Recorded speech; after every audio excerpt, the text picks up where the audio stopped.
dining establishment called La Tida. It was originally La Teresa de Martin, and that was named after Jose Martin. He was the George Washington of Cuban independence. La Tida is coming up to the right here, burgundy umbrellas.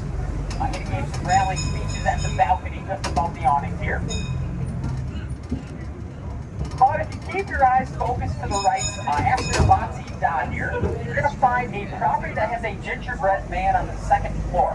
If you look in between the second floor flooring, second floor handrail of that building, you're going to find some hearts and bottles in those spindles. That was a speakeasy during Prohibition. That's how they identified them. Inside this room, Bob, go in there and pick up our drinks.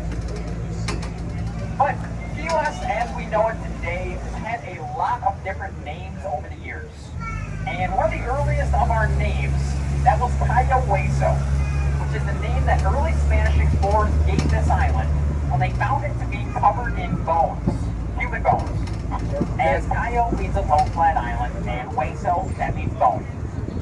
And there were a few different theories on why that was. Early Indian tribes did bury their dead, and a great Indian war believed to take place here on the island.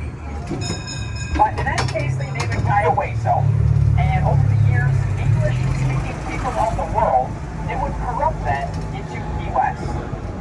Now, Cayo, Key, that's the same meaning, they got that part right.